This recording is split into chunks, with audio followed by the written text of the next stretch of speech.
We're on. And welcome to another exciting episode of the Click Nation's Comic Book Chronicles. I just felt like doing that. I'm your host, Tim D-O-double-G.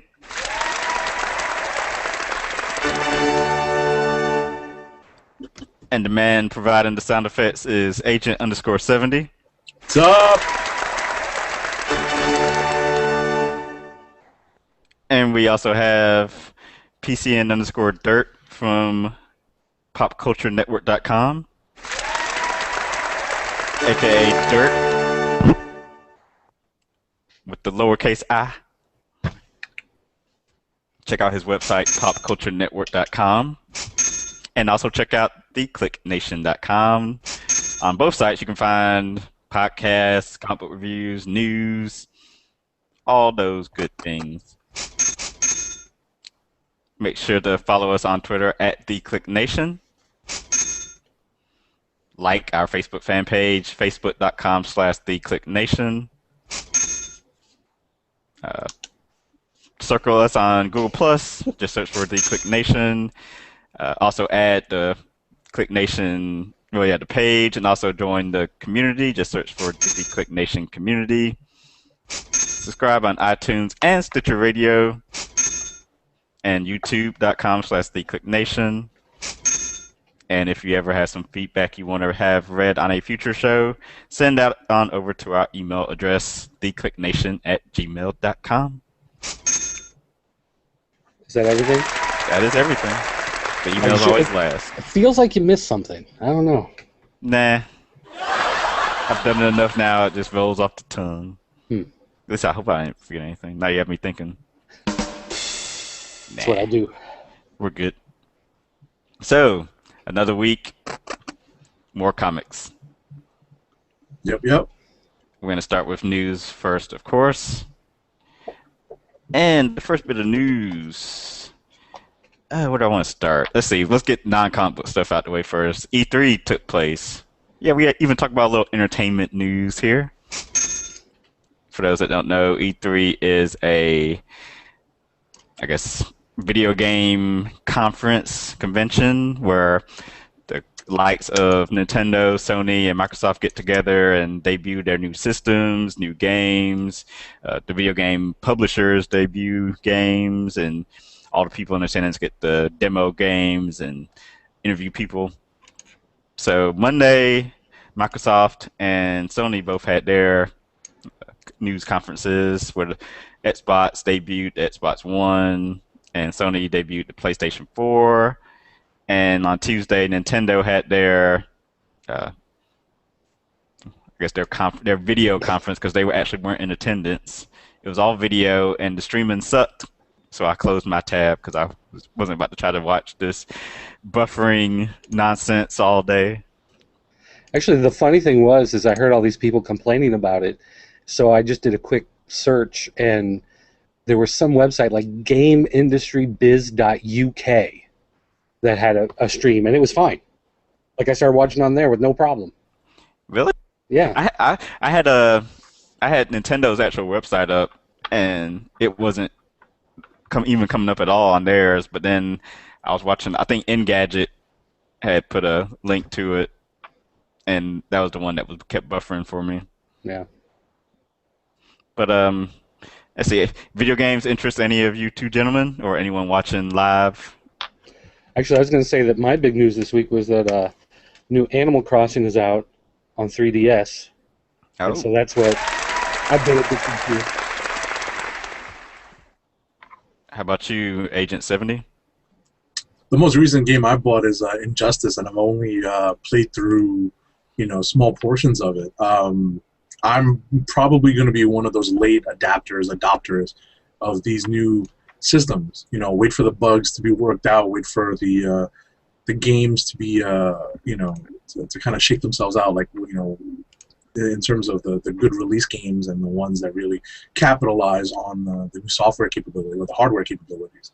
So I'm sort of waiting to hear all that parse itself out. I was kind of disturbed by some of the rumblings. I don't know if it's rumor or if it's going to end up being fact about the whole borrowed games issue with Microsoft.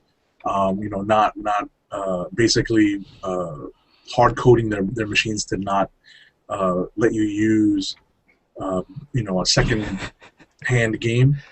Yeah, actually, that is the Xbox One will require online check every 24 hours, and if you're not connected to the internet, then it won't let you game if it can't make that check. They have restrictions in place for lending games. Like if you take a game and give it to your buddy so that he can try it out, you have to have some sort of lending code. Selling games, like taking them to GameStop or whatever and getting credit for them, there's going to be some sort of Microsoft approved system where the game will have to be registered off of your system, and they have to check that before it can be checked in at the game store, and then some sort of fee that the game store will have to pay back to Microsoft or whoever, and then when you go and buy the used game, there's some sort of inflated cost that goes back to it. So also with Xbox One, they're doing the same thing they did on 360, where you have to have the live gold version, the $60 gold version of Xbox Live, in order to do things like Amazon Instant Video or Hulu or Netflix or any of that type stuff.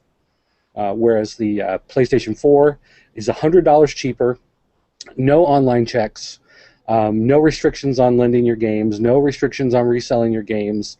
They even said it's going to be region free. So if there's a Japanese game you really want to play, you can import it and play it with no restriction. And the PlayStation Plus will only be needed for online gaming if you want to do multiplayer that requires a server that has the additional server costs. But if you are just going to play Netflix or Hulu or anything like that, you don't even need to have the PlayStation Plus account. You just connect it to the internet and you're good to go. Not bad. Interesting. So yeah, everyone was on board with PlayStation 4 once the $100 price difference was announced. Well, it was one of those things where a lot of people said that when the first news started coming out about Xbox One, they said, PlayStation 4. They did that event in February. People are like, well, I'm not really sure I'm sold on a PlayStation 4, whatever. But then they saw the Microsoft conference, and they were like, Microsoft sold me a PlayStation 4. Even if I wasn't sure before, I'm sure now. And I think being $100 cheaper is definitely going to be a big difference for them. Yeah, I'm not sure. I'll get one of them eventually, but it'll probably be 2 years down the line because I'm satisfied with what I've got right now, and I don't game enough to warrant getting one of the two. Right. Okay. I mean, there's those I was about to say that. I'm sorry to interrupt. There's those hardcore gamers that love playing online, and they love the online capabilities that the Xbox Live network provides, and and the gaming possibilities therein. I have a PS3, and I'm perfectly content with what I have. I only play online. It's very seldom that I even sit down and connect online to play. To find a fellow Injustice combatant or something. So it's not that big a draw. So I'm perfectly happy. Waiting maybe another year or two to get or a year and a half to get the PS4. Go ahead, Doug. I was just going to say I have original Xbox games that I'm still waiting to get to, much less 360 games that I have, much less PS3 games. So, I mean, it's just I've got enough games that a new game system just doesn't, and especially the way tablets have been taking off and smartphones, it's like every day there's some new free game on Android that I'm perfectly fine, playing for weeks and weeks before I even think about even adding another game to the mix. So the idea of buying another console isn't really anything I'm looking at all for a while. Cool. Well, that's probably enough video game news. Some random person just liked our hangout. It's like, who is this person? Anyway, let's see. Superman movie Man of Steel comes out tomorrow night, or tonight at midnight for everyone. When does the panel plan on seeing it? pretty soon. I don't like going to crowded movie theaters. Like, there's just something about sitting in a movie theater that's like wall-to-wall people that just annoys the heck out of me. So I'll wait a little bit to go see it until it's not as crowded in the theaters. But it's definitely something that I want to see sooner rather than later. I'll probably catch it before the next, before next week's Comic Book Chronicles. I'm not sure exactly when. I don't mind the crowds. It just depends on if I have friends or family or whomever wants to go see it right away. If they want to see it right away, I'll go. I have read a lot of reviews online. Kind of lukewarm, right? Well, it kind of goes back and forth because. No spoilers, please. Yeah, I'm not gonna do any spoilers. But people who looked at the Richard Donner, Christopher Reeve version of Superman as the be-all, end-all of Superman are not too hot on this film. Whereas people who are fans of the comic or the character in general or the Dark Knight movies or Avengers or any of those, they love it. In fact, Bleeding Cool, which is one of those websites that tends to be a little harsh on things just because they can, the guy doing the review was even like, I like this movie so much I want to ditch writing this review and go watch it again. You know, and it's one of those things where if you're not like in this tunnel vision of Superman has to be Christopher Reeve, you have to have Lex Luthor and Otis, you know, and all of that silly stuff going on at the same time. If that's what you're looking for, yeah, that's not this movie. So that's one of those things that seems to be going around, and it seems to be reoccurring again and again and again as people just going, well, you know, the Richard Donner movie did this and that, and this movie doesn't do that, so therefore blah, blah, blah. But anybody who's not, you know, holding that movie on a pedestal as the best Superman incarnation of all time, they seem to really enjoy it. I did hear that the fighting is better than Avengers, so that's something to look forward to. Well, it's kind of, I mean, you know, it's Kryptonian versus Kryptonian, so they're at least on equal footing. You know, that was one thing with the Avengers and a lot of these movies where, you know, if the combatants aren't on equal footing, then it's really not fun to watch. So, you know, in this case, they're literally both able to knock each other into orbit. So, you know, have at thee, right? You know, I personally want to see what the tone of the movie is. You know, and I want them to show me why I should care about Superman and Deadly's catch. You know? Well, I'm not sure a lot of the movie takes place on a boat, so you might not have to worry too much about that. Oh, man. Yeah, if that's what you were looking for, sorry. I was hoping for Superman fishing. That's right. Crab fishing.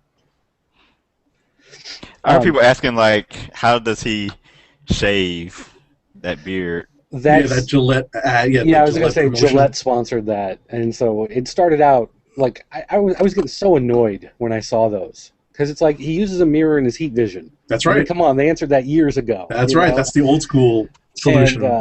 And they made this big deal about it. I'm like, why are people so stupid in bringing this up again and again? And then I realized it was like sponsored by Gillette. I'm like, oh, okay. Now it makes sense. Yeah.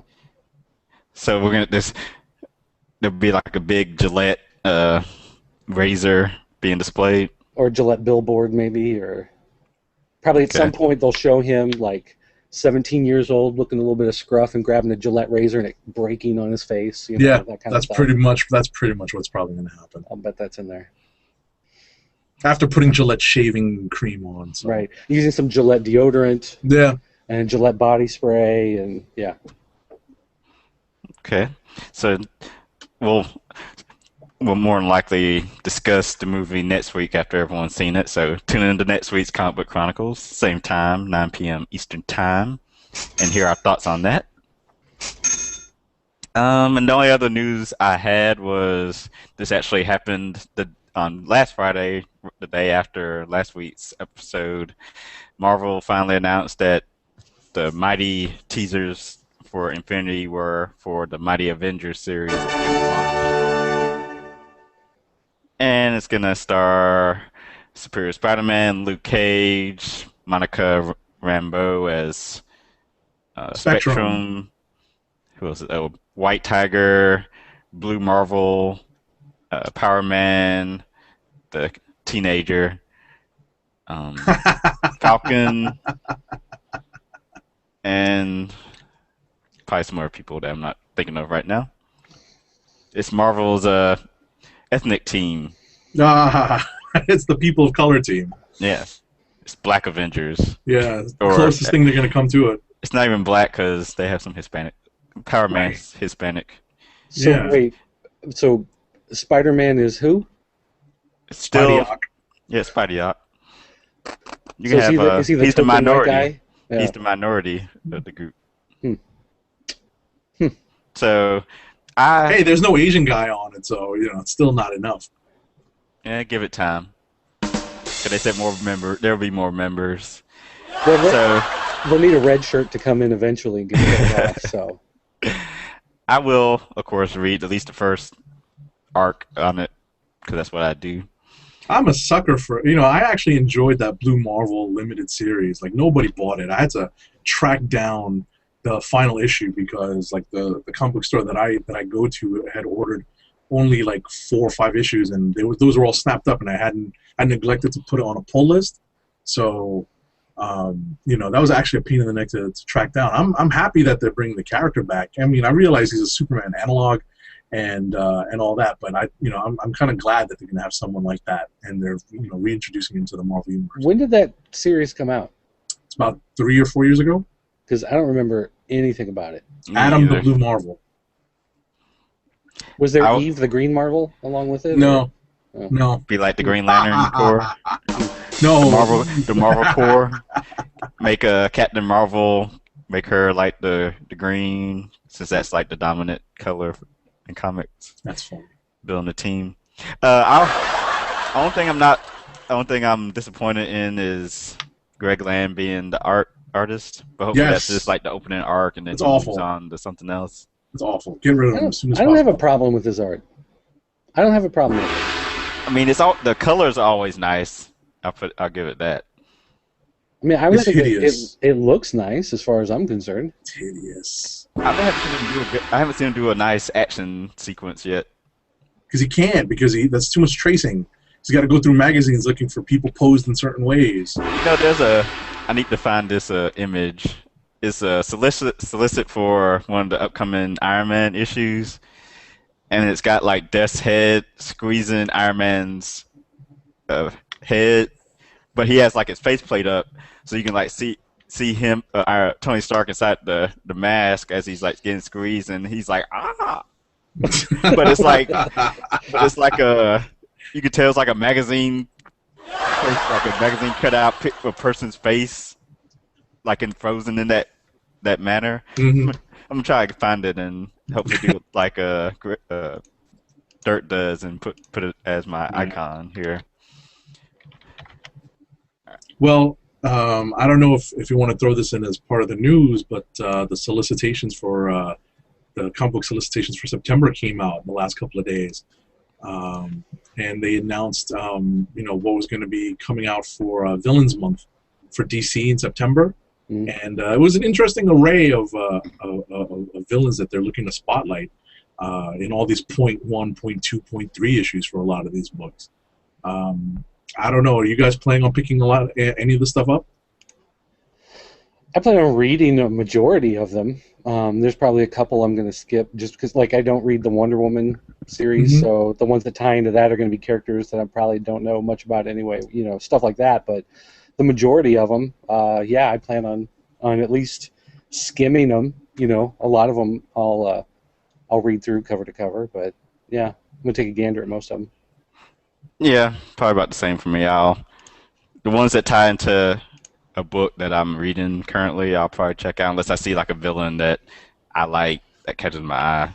Right. I mean, for me, it'll be here and there, a lot like what Dirt said. I'll be kind of jumping around, going towards books that interest me and seeing if these villains tie in somehow. It'll be it'll be a kind of a weird month. I'm worried that I'm going to walk into the comic book store and there's going to be stacks of these books still sitting on the shelves because no one's interested in, everyone's, like some kid is going to walk into the shop and say, mommy, I need a Superman book. And there's, last month's Superman, is like buried somewhere, not in the new comic section, Like, just looking quickly through the list, like Lobo, I'm not sure I particularly care about.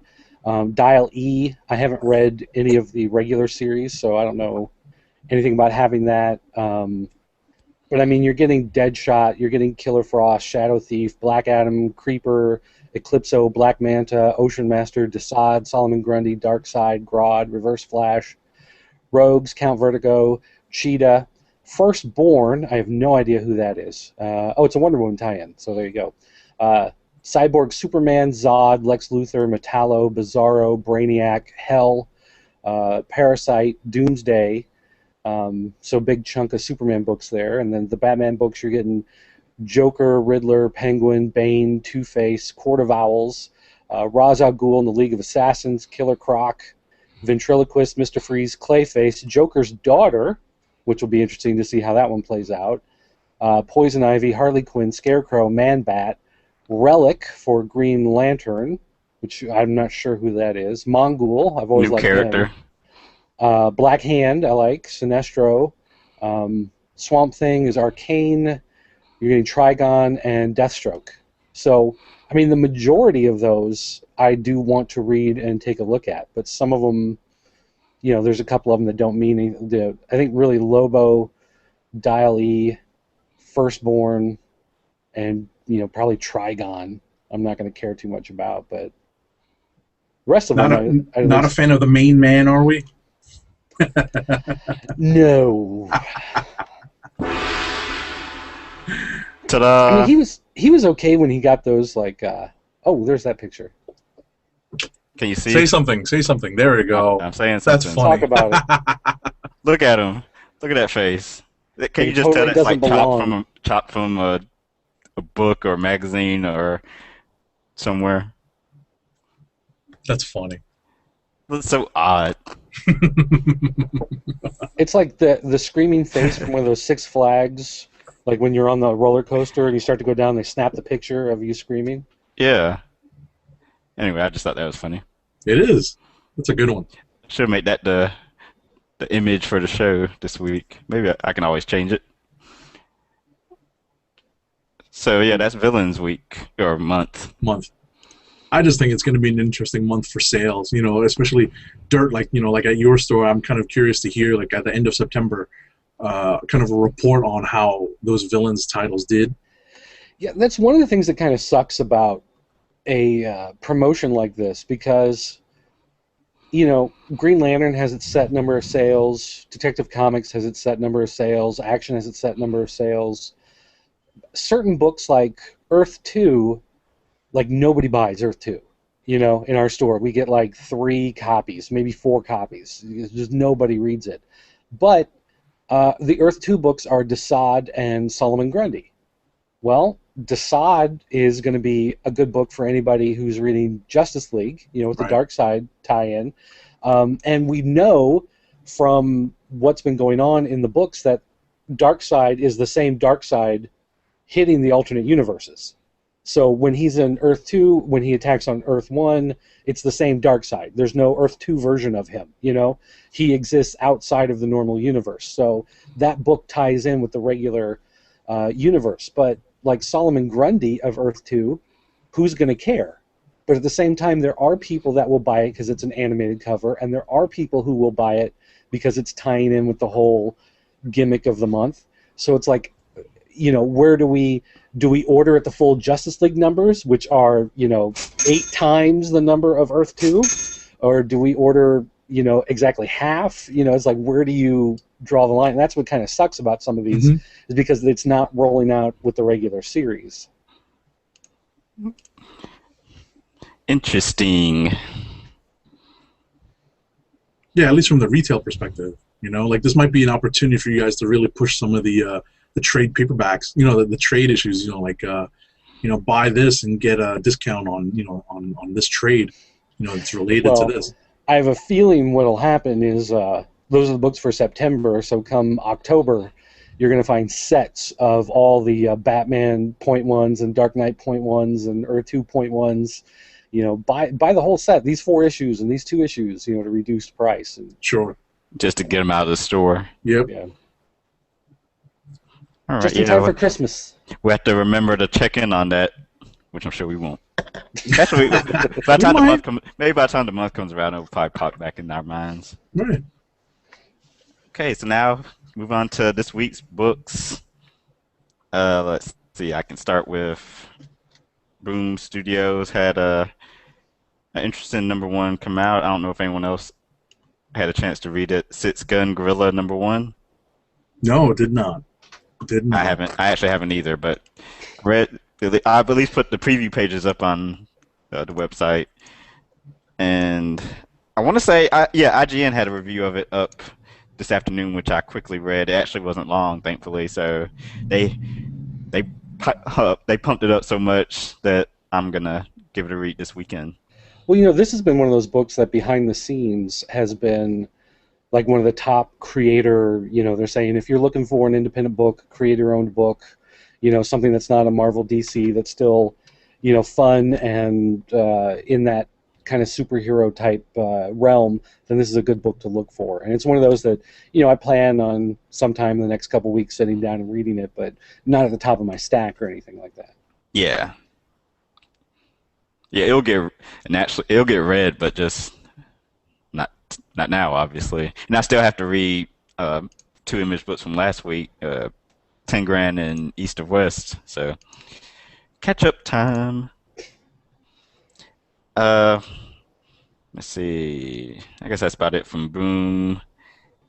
Let's move down to Dark Horse. Star Wars #6 came out, which I read right before the show ended. It was another fun issue. A lot of space hijinks with Leia and Wedge and Luke and them dodging a Death Star, not a Star Destroyer.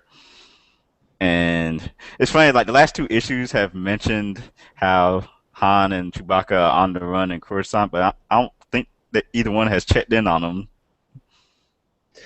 You know, because it didn't happen this issue, and I don't remember seeing them last issue. I could be wrong though. But actually, they might have went to a bar or something, maybe. You know, I was looking at this book this week, and it kind of occurred to me, like, I gave up on this book. I read the first couple issues, but I just wasn't really into it, and I stopped reading. And I was thinking about this book versus the new Star Trek book, where the new Star Trek book, one of the executive producers of the Star Trek movies is overseeing it, so all the stories are considered canon, and they fill the space in between the movies, and they all tie in.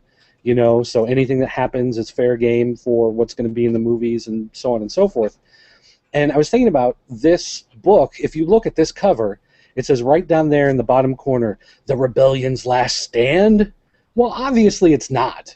I mean, this takes place between movies. So you know that, like, there's really no danger to these characters when you're reading the book. And it's just kind of, like, I'm looking at it going, I now know why I gave up on it, because I know that these stories don't really matter, because they've already told us what happens afterwards. So there can't really be anything in here that makes that much of a difference. All you can see is the events of the progress that you know will eventually happen. So do you feel the same way about any, like, prequel movies that take place before something else? It kind of depends on how they do it. Like, I was intrigued by Prometheus. It's not the best example because it wasn't the best movie, but I was at least intrigued by the idea because it was so far in the past, you know, and giving you a story that wasn't really that clear in the Aliens movies to begin with. So, I mean, that was like a whole kind of unseen part of the story to begin with. Mm-hmm. But, you know, I mean, it's like I had high hopes for Star Wars 1, 2, and 3 before 1 came out. You know what I mean? Mm-hmm. But, yeah, a lot of times the prequel, it's got to... I mean, this one is really... because it's wedged in between 2 movies. So, I mean, you know that there's not a lot of space, so not a lot of time for them to play around with. And I think that's what really, you know, just kind of ties its hands and keeps it from being that exciting to me, because I just know that, You know, it's not like Luke's going to get his other hand cut off. You know, it's not like Chewbacca's going to die. You know, like they can't really do anything big in it. So you're just kind of watching the weekly series unfold of, you know, just whatever random stuff happened. They could do a whole issue of them just like eating dinner. Hey, here we are with food. This is how we eat in space. And, you know, it's like, okay, well, there you go. I think they can still. I was about to say. I'm sorry to interrupt, Tim. I think they can still do big things. So that there's likely going to be a reset button. You know, whenever it is they end the series, so that it will fold neatly into It'll fold neatly into Empire. It's Age of Ultron is the problem. I hope it's not that bad. I've been first thought is they already announced that this book will stay with Dark Horse at least through 2014, because, you know, with the Disney rights and Lucasfilm and whatnot, people have been, you know, already assuming that the book would be canceled and Marvel would come out with the book. So there's that. And I was thinking eventually, I think whenever episode was the 2015, when episode 7 comes out, there'll be some kind of comic set in that same timeline as the movies to, you know, more closely fit in where like if stuff can happen. If they do a prequel comic for the new movie, for episode 7, that comes out, you know, 6 months before the movie does, and that's something I'll definitely be more interested in to see what direction they're heading for the new movie. Or with this particular book, if someone from the J.J. Abrams, you know, Bad Robot Company says, okay, well, here's what we're planning for the movie, so we need you to do this and this and this with the characters after Jedi to push them in that direction, then I'll be much more interested. But, you know, as it is now, it's just, you know, it's not territory that's particularly exciting. Okay. Moving along to DC Comics. Batgirl 21. Anyone read it? Nope. Nada. Nope. Let's see who's on the cover. Oh yeah, guest stars Nightwing. So I guess he finds time to leave Chicago and visit Gotham City again.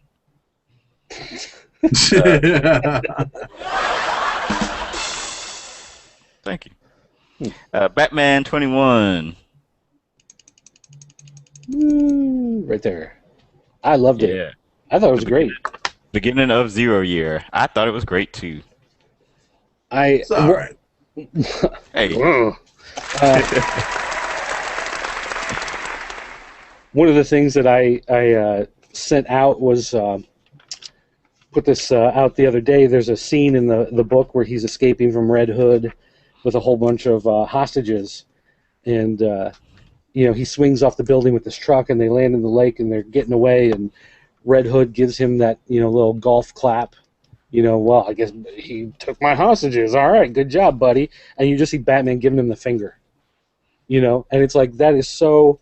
I like how they blurred it or censored it. Giant censored, yeah. That was a great sense of humor that, you know, for the early character before he's really been kind of beaten down by his job, and, you know, he's been through the ringer with all the different stuff that happens to him. I really enjoyed that aspect, and I love the fact that I don't know if this is not in the later issues. I'm gonna have to go back and read the early issues of Batman, but I noticed that Wayne Tower has bat ears. Yeah, I noticed that too. The image they showed in one of the pages here with the giant penny. Yeah. Penny, yeah. The buildings. It looks like a big, long, elongated Batman cowl. Yeah. And then Batman or Bruce wearing the Robin hat. Yeah, although I think that's for like the Gotham baseball team or something. Oh, are they the Robins? Well, no, it's not the Robins. It's the R stands for something else. Yeah. Oh, yeah. Okay. But I mean, I do like the flashbacks to him as a little kid with his dad, and just seeing what, you know, life was like, you know, back then. And it's so weird to see them, like, his dad's working on this antique car, and in your mind you think Batman is a character from the 40s, and there are these, you know, all these old cars from the 40s, but then he pulls out like this 3-dimensional camera, you know, that can do pictures in 360 degrees, and then you realize that they really are redoing his origin, 20 years ago, 15 years ago, whatever it's going to be. Him as a little kid is not in the 40s, which is what you always think, when you think about the character, because he's been around for so long. So they're trying to show that, make that break from what your preconceived ideas of the character is. They're rubber banding that time, back up to something more current. Yep, overall, pretty great. Definitely the Scott Snyder book to read this week. And there's no Jonathan Hickman mumbo jumbo in it. Nope. That's coming next week. Back-to-back comics. I saw that in your. Well, there was some mumbo jumbo this week, wasn't there? Wasn't what is that called? The Manhattan Project? Wasn't that out this week? Oh yeah, Manhattan Projects was out this week. Yeah, I didn't read that. That's Hickman mumbo jumbo. Looked at one of those.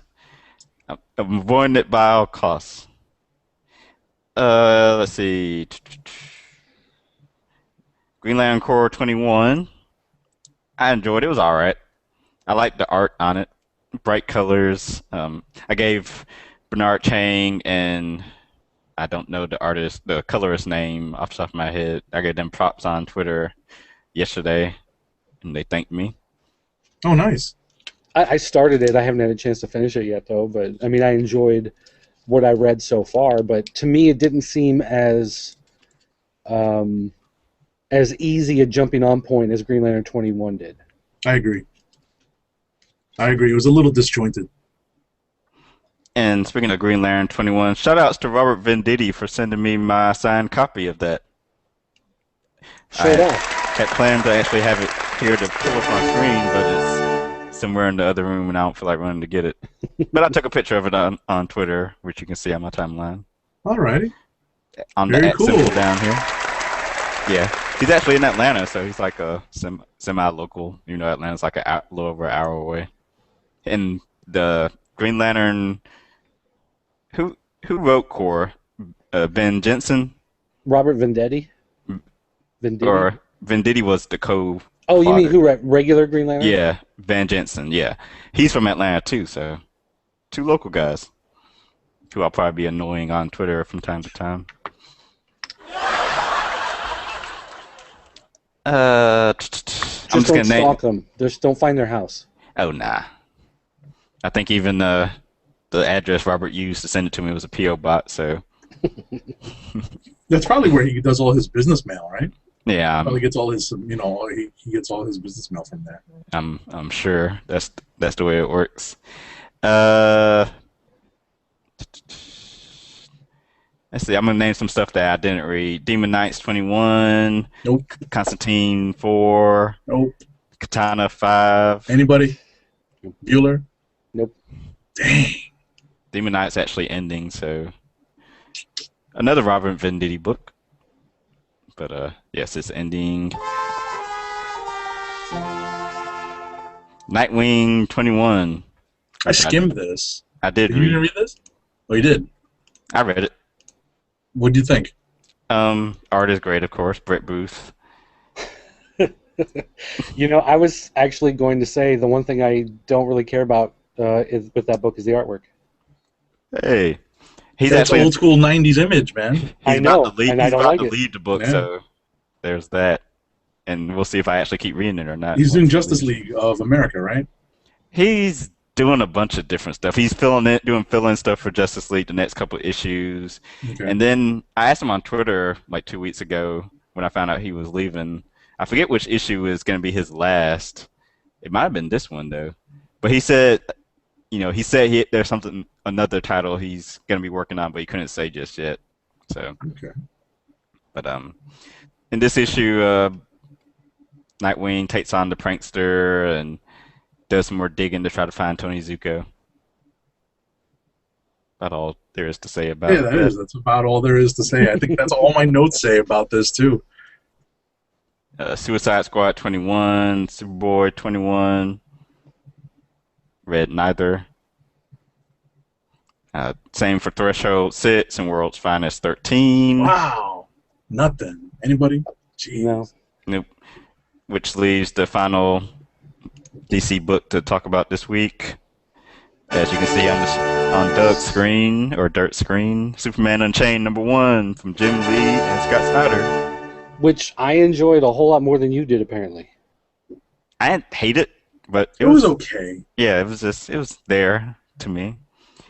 It wasn't one of my most, I mean, I enjoyed Batman 21 better than this. Yeah, me too. I think because the regular Batman books have been, the regular Superman books have been so underwhelming that this one being as well crafted as it was, I enjoyed it probably more in general because I do like the character. Because the other ones have beaten you down, and you were looking for something, anything. And I did, like, the one thing that Scott Snyder did this with Batman, and now he's doing it again with Superman, is he's changing the history from what you know from the established character. And he did that with the Court of Owls in Batman, and he brilliantly, he gave Batman a brother, which was a character that was only seen in a couple stories in like the 70s, and he brought him back as a real character. He added the whole Court of Owls and added, hundreds of years of history to Gotham and Batman, and now he's adding, to Superman. There's this character when they drop the atomic bomb on Nagasaki, you find out that it wasn't an atomic bomb; it was some superpowered, character who's going to be going head-to-head with Superman here in the next, couple issues. And I enjoy when they... Retcon? Well, I was going to say... because it's the New 52, it's like, again, you have these preconceived notions of what the history is and who the characters are, and they have that ability where you're comfortable with everything that's going on, and suddenly they can throw a wrench in it, and it doesn't... It doesn't contradict anything else that you've read so far. You just assume that certain things have happened a certain way, but even though they never actually told you that. So they can change the history a little bit, and it's not really changing it. It's just like, well, that's the way it was. We just didn't tell you that. And there's nothing that contradicts that in the New 52. And I enjoy that. And the fold-out, as far as the fold-out goes, like there's the poster that you pull out, and it's like a 4-page fold out in this giant poster, which is 2 scenes of the comic. Like, yeah, it's kind of gimmicky, and is it something that they really had to do? No. And does it really make a difference? Not really. But at the same time, it looks super cool. Like, if I was 14, I would totally be pulling this out and taping it up on my bedroom wall. You know what I mean? And when you take it out of the book, the funny thing is, if you remove that page from the book and just read the story without that poster in it, it still works. Like, really? Yeah. I'm going to go back and do that now. I'll work backwards. First question, the pull-out, is it him going through the space station? Like, the first side is him crashing through the giant space station, and then the second side is him... that one page stuff. Holding the thing up? Yeah. Okay. And second question, you said they retcon Superman history. What do they retcon? Well, no, I mean, that's just it. It's not necessarily Superman history, but the DC universe. Period. Yeah. Mm-hmm. Okay, and second, who is Batman? Well, third, who's Batman's brother? What was his name? I forgot his name. Was it Franklin? I forgot his name. They sent him off to like a mental institution or something. Yeah. He went to a. Which is what they did to to James Gordon Jr. Kind of funny. He was but. Yeah, it is similar to the James Gordon Jr. storyline, although it's kind of based on a real place.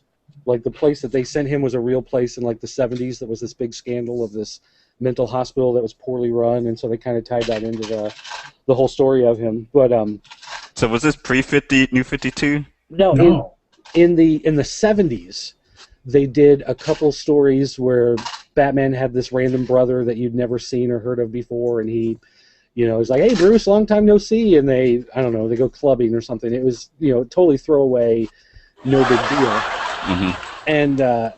And so then they brought him. They had this other character that knew everything about Bruce Wayne and knew everything about his family and knew everything about the family history and his parents, and like, who is this person and how does he know? And then it turns out to be the long lost brother. And it's like, okay, well, this character did exist before, but he was a throwaway nothing, and Scott Snyder made him important. And this character that appears here in Superman Unchained looks like Commander Steel. Looks like a new version of Commander Steel, who was mostly known in Justice Society. He'd been in Justice Society the last couple incarnations. I've never even heard of that character. That's interesting. If you go Captain back Steel, isn't that Captain Steel person in the Earth 2 book? There's a version because I flipped through the annual last week. They had a version like in the 80s and probably late 70s and the 80s when they were doing all those crossovers. Crisis on Earth 1, Crisis on Earth Prime, Crisis on Earth 3. They'd always do these crossovers in between Justice Society and Justice League. And Steel was one of those characters that was in both universes. So you'd see a version of him in the Justice League, and then there was a version of him in the All-Star Squadron or in Justice Society. So you could see like different, and I always thought that was cool whenever they had the two different universe versions. Mm-hmm. This looks like the new 52 version of Commander Steel. And he basically looks kind of like Captain Atom in a sense, which makes me wonder, since he's taking the place of the atomic bomb on Nagasaki, it makes me wonder if his history is going to tie into Captain Atom, now that that book is kind of closed off and done, if there's going to be some sort of connection made with that character to bring Captain Atom kind of back into the DC Universe fold. That's interesting. Well. I hadn't thought of Captain Atom because have we seen Captain Atom at all in the New 52 yet? Yeah, well, he had a series. Oh, okay. It was one of the original launch ones, and it only went 13 issues. I think it was 12 issues and 0. Mm-hmm. And it was one of those books that it didn't really take off until after the sales numbers had kind of died off because nothing really happened in the first few issues, So it was sadly one of those ones where it really got good after everybody had already stopped reading it, So I don't know if that's going to tie in, but that's kind of what it looks like. But from the way the character looks on the last page, it definitely looks like it's their version of Steel. Okay. It's funny. It seems like we're jumping back and forth between the two Snyder books this week. Yeah, I was looking at my notes, and I kind of forgot to mention there's even a character that Snyder resurrected. It's Uncle Phil. Philip. Oh. They made him Philip Kane. He was, I guess, apparently, I did some research. He was Philip Wayne at some point. Who basically was a caretaker of Wayne Enterprises while Bruce Wayne was like off training to become Batman. It's kind of funny. It made me the joke I thought of was now it's the Fresh Prince of Gotham because he's got Uncle Phil. He's going back to see Uncle Phil. Uncle Phil's looking for him. So it's maybe I'm too jaded to this, like kind of injecting fresh little tidbits into the canon to reinvigorate the storyline. But I guess that's what they're left with. Well, and again, you talk about they're injecting this stuff in, but in effect, this is the New 52, so they're not really injecting anything in. This is just not for the new readers, right? Exactly. Right. This is just kind of rolling out new, the character, and in many ways, reading Year Zero like this to me is what Batman #1, a year and a half ago should have been.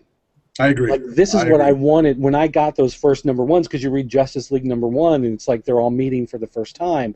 I wanted to pick up Batman 1 and see him make the transformation from Bruce to Batman. I wanted to read Action Comics did that, showed Superman in his early years, but the Superman book didn't. Right. I kind of it thought wasn't that clear. It was kind of a missed opportunity on these books, and so now that they're going back and doing them, I think I'm also more excited. Again, to go back and see how these characters came about and how it's different from what you knew before. Okay. So everyone here enjoyed Superman Unchained Dirt the most. And yeah, I'll stick with it as long as Jim Lee is on it, more than likely. Let's see how long it lasts. It's one of those things that if I'm at like C2E2 or Wizard World and someone's got like a whole pile of these for $1, I'm probably going to buy one just so I can rip out the poster and hang it up on the wall, Yeah, that's a good idea. I need to. But there's no store copy that you could do that with? Only if it comes in damaged. If it comes in damaged, I can do that. But gotcha. He's got to try to sell them. Of course, you got to make that. It's $5 a pop. Well, you know, we got to sell all these Superman Unchained to make up for the Demon Knight and Katana issues that aren't selling. Good old Katana. All right. Let's see what's next. So that's all DC. Dynamite had some books out. Shadow 14. Anybody? Nope. Did anybody read any Dynamite? Nope. Yep. But IDW, let's see. I want to read Half Past Danger #2 of 6 because I read #1, I believe. Do you remember what was #1? I don't even remember what happened in #1.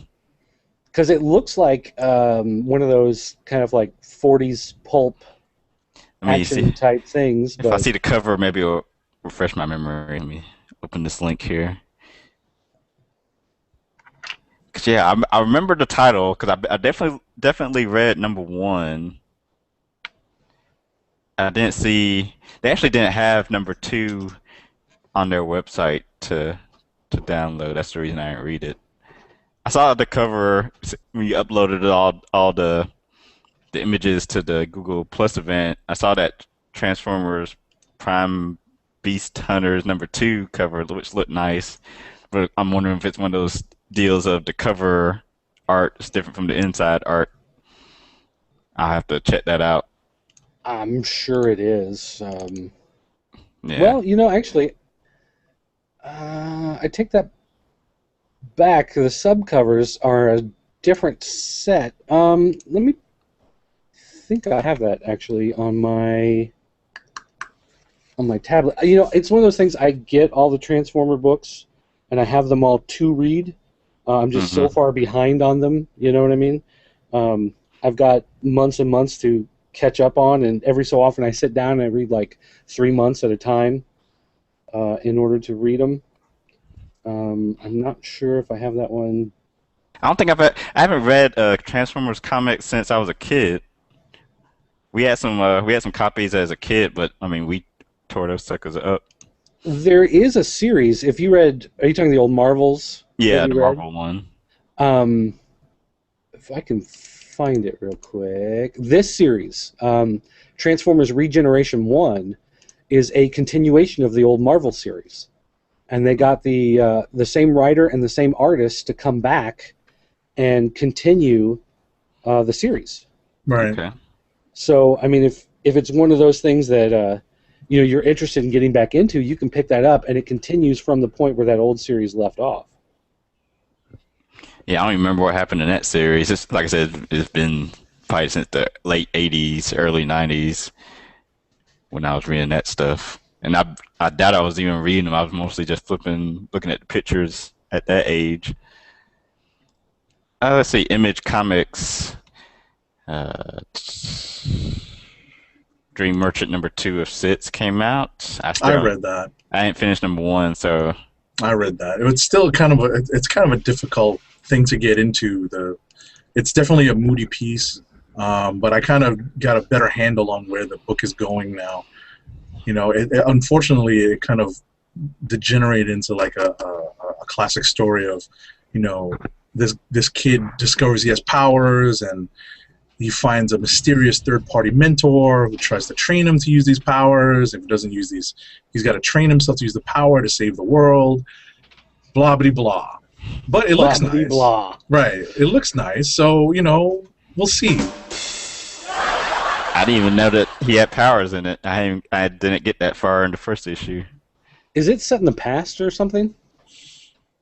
No, I don't believe so.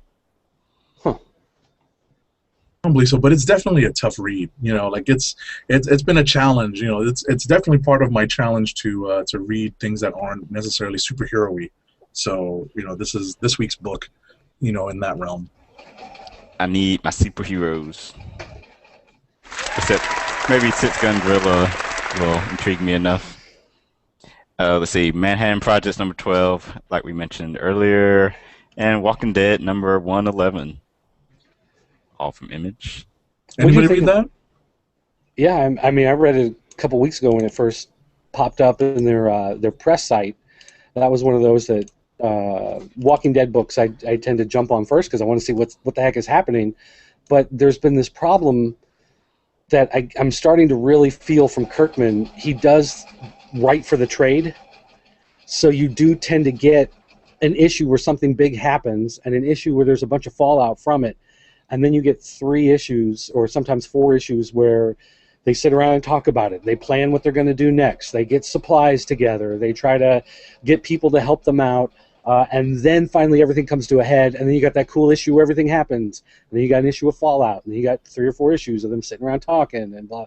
So it's kind of stuck in that download right now. Yeah, and this one, it feels like it's kind of on the beginning of that push back up. Yeah, it's definitely ramping up. But this was still another one of those issues where you just kind of got to the end and you're like, oh, that's it? We're done?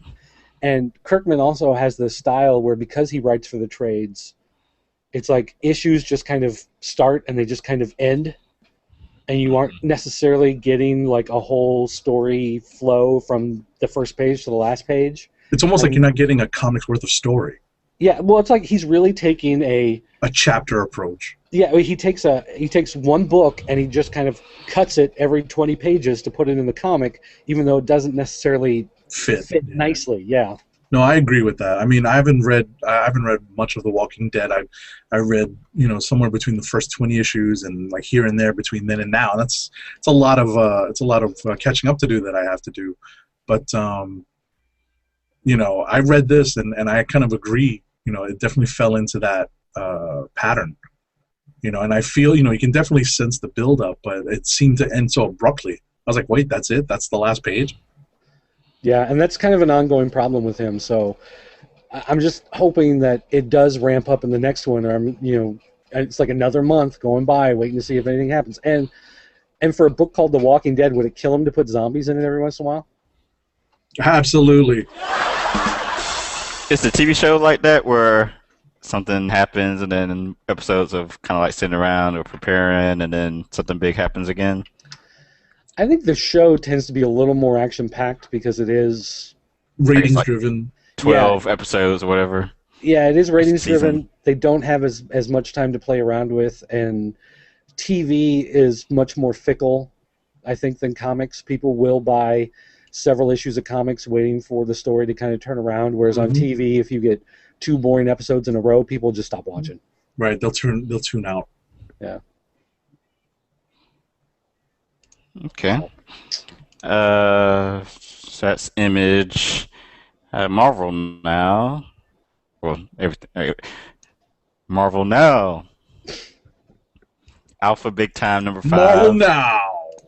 The final issue of this limited series, which I haven't gotten to yet. Anybody read this? Alpha? Anybody? Not yet. Nope. I'll tell you, I skimmed it. It's actually not a terrible ending to this limited series. If Eclectic was here, Eclectic, I'm talking to you, I'm calling you out. There's more and more benefits. You see more and more benefits to having a secret identity. God forbid they do secret identities in superhero comics anymore. They just harp on all the bad things that happen when your identity is public, and this is definitely one of those books that does that. Is someone sewing in the background? Yeah, sorry about that. That's funny. I actually recognize the sound. It's like a lawnmower. That's funny. I actually recognize the sound. That's pretty funny. But anyway, whatchamacallit? What else did I write in this? Oh, I'm looking at my notes. I had to get back to my notes. And the issue, it doesn't end anything, and it sets up the possibility for a future series and guest appearances. Yeah, again, this is one of those series that when it was announced, I was excited for it because I did like the character when he was in Amazing Spider-Man, but the artwork in this book just pushed me away. It's brutal. Man, is it brutal. Yeah. Alrighty. That's enough. We've dedicated more than enough time to it. Moving on. Astonishing X-Men 63. I read that. I read the last issue, but I'm not going to read this one. Dirt, you read this? No. Okay, well, just very quickly, I wanted to say that the tough part of keeping up with the X-Men is that they're all spread out among so many titles. So Astonishing X-Men's kind of fallen into a second-tier book, and it's a shame. Marjorie Liu's done, she's done some fine work and has some, good stories to tell, but it's just not as like earth-shattering and like grandiose like the Bendis stuff.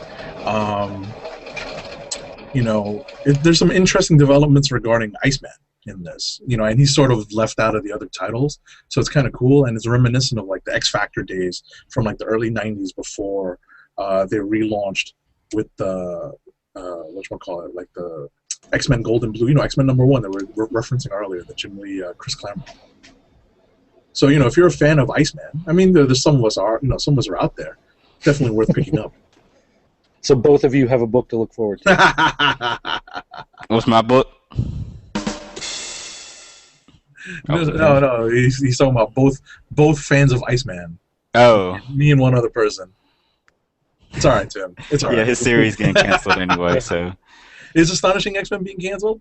I thought it was on the list with Extreme X-Men and Age of Apocalypse, but maybe not. I mean, it's not. It doesn't really act as one of the core books, but which is what I was saying. Like, it sucks that the X-Men they are need so to just spread cancel out. it, get it out the way. They got X-Men now, the adjective list. Oh yeah, yeah, but the adjective list is all chicks, so there's still characters there who they have stories written for, and they just don't want to leave them on the sidelines too. But isn't that what X-Men, the new X-Men series, is for? No, that's the chick X-Men. Well, isn't that what this is? No. Oh. That's just all of Iceman's former flames over the years. Right. And I was gonna add, I meant to bring this up during the Superman. So Superman only has 3 ongoing titles now. Superman Action Comics and Superman Unchained. Yeah. But they're gonna do Superman Batman, which is like the team up book. Oh, okay. I forgot about that one. So that's like a half, Oh, 3 and a half. But that one's Batman Superman, not Superman Batman. Whatever. Superman Batman was the old one. This is Batman Superman, so this is different. Yeah. It's surprising that he only I don't know. It just shocked me that he has that few books. Why? I figured he'd be like Batman and Justice League. But he can't carry that many right now. It's one of those things where, well, they do have Adventures of Superman, which is the digital first that gets reprinted, but those are kind of the kiddie stuff. Well, it's not necessarily kiddie, but it's not continuity driven. So it's all standalone stories and whatever. It's kind of like Legends of the Dark Knight kind of was in a way. Okay. Which, kinda by the way, there's okay. a Legends of the Dark Knight digital as well. But I mean, he's one of those characters where the only time that they really had a big push for Superman and he really had that massive following was leading up to the whole death of Superman and the years that followed, when there were the 4 different books and you had to read each one every week because it was one giant story that went from issue to issue to issue to issue between the different series. And for the people who read it, it was great, and it was a great selling tool to get all the books to sell. But it kind of became after a while like what was happening with Spider-Man, where Spider-Man had 4 different books, but only 1 or 2 of them really sold well, even though the stories would cross over and continue between them. So eventually they just canceled all of them and just had the one Amazing Spider-Man. They got rid of Web of Spider-Man and Spectacular Spider-Man and all of that other stuff, just made the one book. And that's kind of what they kind of pushed for with Superman at one point, was you had to read all these different books to follow the story, and then they pared it back down, but they didn't do the thing where they were pushing it out as much. So they wanted the continuity to be stronger and not have as many books out there. But with Batman, I mean, you put Batman on anything, you're going to sell, X amount of copies no matter what, because there's so many different aspects to Batman, where some people like him as being the guy with the gadgets, and some people like him as being the dark and broody guy, and some people like him as the guy who can solve any crime. And there are different ways of looking at him, where Superman is always truth, justice, and the American way. So there's only so many ways that you can do that. It's a matter of quality over quantity, whereas with Batman, it's like just shove out whatever, people are going to buy it. Pre-52, was it How many Superman books were there? I think it was roughly the same. No, Yeah, I Was think it it the was it's same? been a long actually. time since they've had that many like more than 2 or 3 Superman books. Yeah, I think it was Superman, Batman, Superman, and Action Comics. I think that was it. Yeah. I mean, listen, if he's still appearing in Justice League, you can throw that in there. You know, And then there's Superboy and Supergirl, which cross over right? into it too. So I mean, his footprint is in those as well. So I mean, it's not like he isn't other places in the DC universe. Okay. Yeah, just I was curious. Kind of brush up on my Superman history. Let's see, back to Marvel. Vengeance, Spider-Man number 22, the final issue. Guest starring The Punisher. I didn't know that was the final issue. Yeah, because I they're did, going to relaunch it as Superior Spidey Team Up. Oh, that's right. That's right. yeah, which They're just I mean, going I to be knew out that was front about the whole team up thing. I knew that was happening, but I didn't know it was gonna be this was final issue until I got to the final page. To the end, yes. Yeah, and it was like, oh yeah, it's like Yeah. see you next time in Superior Team Up. Yeah, that's one of those things. I don't think of this book as being canceled because really they're just renaming it. Right. Yeah, same creative team, except the artist won't be on the first issue. I think he joins like issue 2 and 3. Marco Cicchetto? Cicchetto. So It might be Cicchetto. I don't know. But yeah, I mean, it was an okay story. It was kind of predictable. You get the Punisher coming in and saying, "I've been down this road. You better not cross that line. I see you getting close." I You know what I'm saying? Like, I don't take Punisher seriously anymore after the Punisher Warzone limited series, and then him totally being different person in Thunderbolts. So yeah, Oh, I mean, it's Punisher's tough to take, in big doses for me. I used to love reading Punisher stuff, but then it got kind of like what we were just talking about with Superman and Spider-Man, where he just got stretched way too thin across so many books that, it was fun when he only had one book. But when you start pushing him across all these other books, it kind of loses, the character loses something. Well, I think I like him best when he's not as part of the Marvel universe. Like when they have him, battling the drug lords and fighting the gang members, and going to South America and going to Asia, and he's fighting the Triad, and doing all that kind of stuff. I enjoy him, but when they bring him back and you've got this character versus Spider-Man who's hanging off the ceiling and swinging from buildings, and Daredevil who's doing triple backflips off a 6-story building, and he's just a guy with guns at that point. It kind of takes something away. I really liked the character in the the early 90s, late 80s, I guess, even all the Jim Lee War Journal type stuff, where it was just 5 issues of him trying to break into a South American compound and take out 50 drug lords, and all of that, kind of steal their technology and grab their weapons and blow up the house at the end. And when it's just about him, I find it much more compelling than when they try to tie him back in with everybody else. I think in doses, just so that he's still, so that it's still, relevant to like the street level Marvel Universe stuff. That's when it's okay. I don't mind it in doses, and I agree. I definitely read a lot of those War Journal stuff. And I remember when they launched Warzone, that was okay, but then I thought that was sort of the tipping point. Yeah, that's when it started to get overexposed. Right.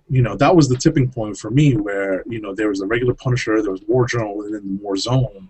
And, just so long as they sort of keep the line down to, 1 or 2 books, and putting him in Thunderbolts is just a real stretch for me.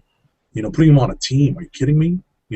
I did love, though, the storyline they did where the woman's family gets murdered at the wedding, and so then she becomes basically Lady Punisher, for lack of a better term. Like, I thought that story was really well done, and that's a great way to study his character by bringing in another character that's going down that same path and how they interact, and that kind of stuff. But him as a superhero is not that doesn't work, and especially when they have him in so many different books, he becomes kind of like the John Cena of the Marvel Universe, where it's like, I like the guy, but I'm kind of tired of seeing him all over the place,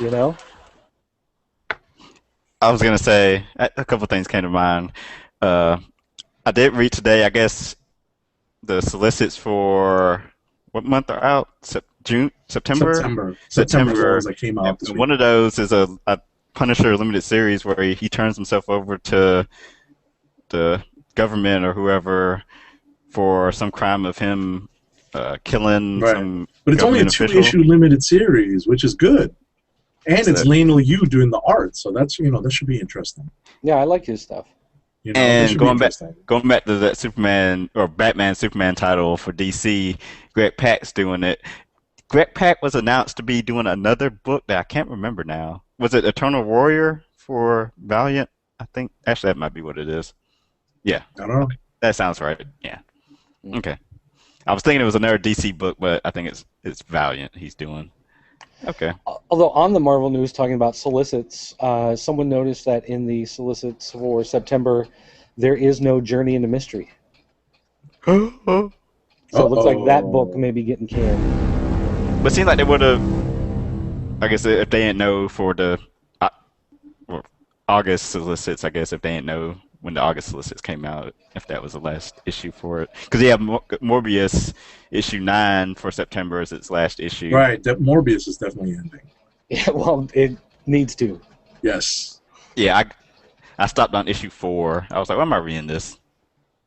Yeah, I mean, regarding Journey into Mystery, Sif is a pretty good character in that, and I thought that was a great idea for them to try to develop her more. But she's definitely a character you got to develop in like backup stories, not on her own. Not in her own series.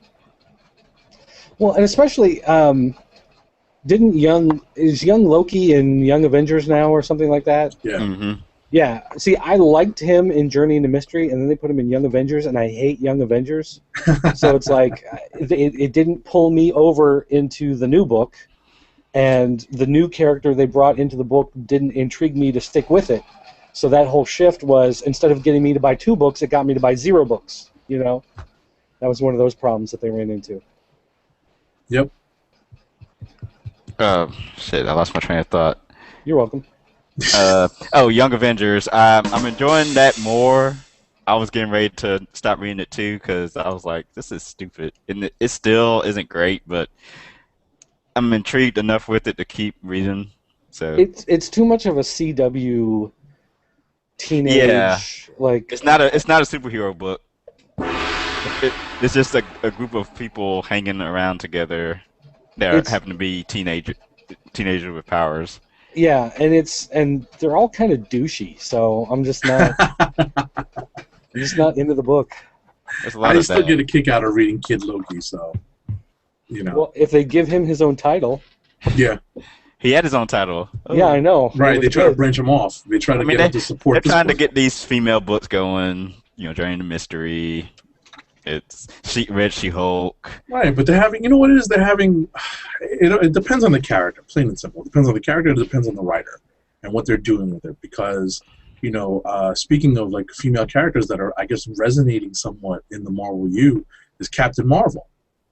I hear the sales aren't great on that either, though.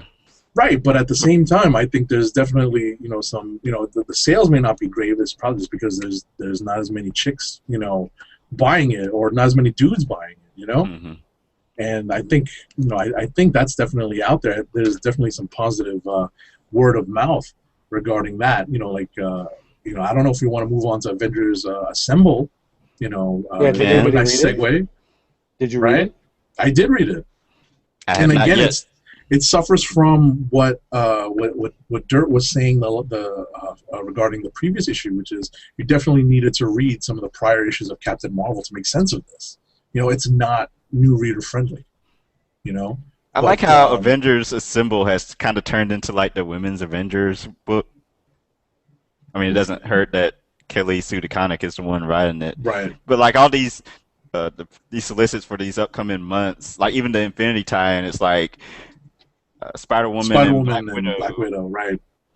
And these last two, well, this issue is, I'm assuming this is Captain Marvel and Spider-Woman, since it's continuing from Avengers Enemy Within #1. Right. I mean, there's definitely a couple of Avengers in there.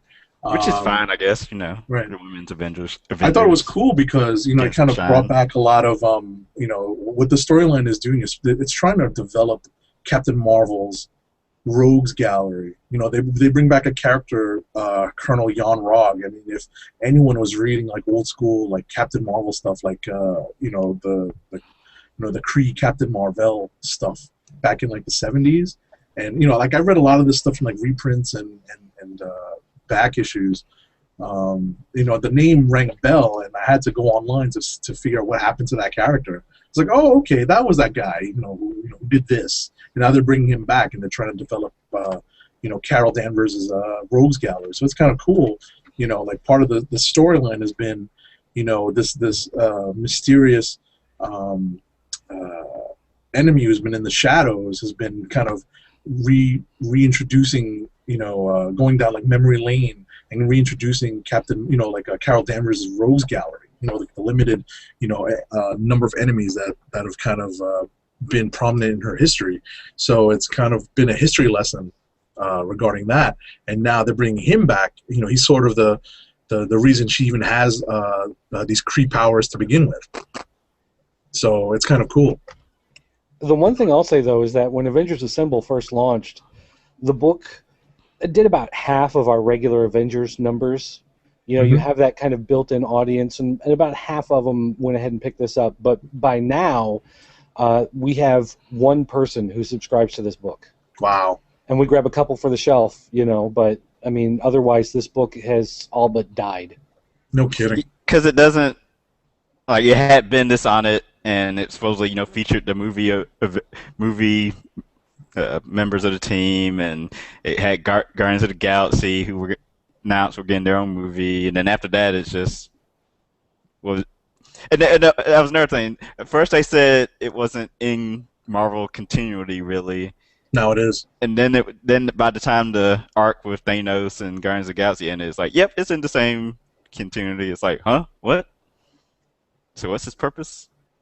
Yeah, now it's just basically the Captain Marvel secondary book. Yep. Yeah. And Captain Marvel doesn't have great numbers, so you can just see how this being the secondary book of that title, makes it even less. You know what this has become? I hate to say it, this has become the Astonishing X-Men book. Yep. This has become the Astonishing X-Men book. And it sucks because they're written, the creators behind the two books are actually, the writing quality stuff is that no one's buying it. If they came out and said something like, maybe they're going to feature, this book will feature the female members of the Avengers Squad, I don't know if that would change anything or not, but I don't know, it seems like something worth a try. Yeah, it is worth a try, considering the reception that the adjectiveless X-Men got, right? Yeah. Well, I mean, considering how low this book is doing now, try anything. I mean, Sure. If it fails, it fails, but the book is failing as it is now. So, I mean, you might as well at least make that leap and just say that you're dedicated to it. People thought the book was canceled anyway not too long ago from a solicit. People that had pre-orders for this got an email saying that their pre-orders are going to be switched over to Hickman's Avengers title, and then like near the end of the day, an announcement came out. It was like, this was an error. It's like, was it? Yeah, Well, seriously. When stuff like that happens, though, one of the things people have to keep in mind is that subscriptions are not filled by Marvel and DC. I mean, Marvel's subscription service is handled by a third-party company, and DC's subscription service is handled by a third-party company. And so those companies look at what books sell, and those are the books that they invest in doing the mail order subscription service through. Mm-hmm. So it's like contracted out, to like this company, like companies bid, I guess, on the rights to be their subscription fulfillment or whatever. I don't know exactly how that whole thing works, but when books, the sales fall below a certain level, then the companies just go, it's not worth it for us to offer it as a subscription anymore. So they will drop it as a subscription and push people over to a different title. And that's not Marvel's decision to do that. or DC's decision to do that. That's the fulfillment company, just saying the book isn't selling well enough, so it's not really worth our trouble to go through and get it. So people freak out about stuff like that all the time because DC had the same problem with I think it was Animal Man and Swamp Thing. That happened to them with their subscriptions, and those were being dropped from the subscription service. And people said, "Oh my gosh, they're canceling those books." And it's like, no, it's just the fulfillment company just doesn't want to mess with them anymore. Wow. Okay. So that's Avengers Assemble. Deadpool number 11. I skimmed it. Anybody else? It's not the best story. Again, this is dragging on, way too much. The same way the Dead President story did. But there's a couple of funny lines in there. There's this one line about the Kingpin being after our fruit pies. That's kind of an old school joke. But other than that, it's not really. It wasn't really worth the trip home. Yep. That's all I got to say about that. Okay. Guardians of the Galaxy number 3, the best issue of the 3 so far.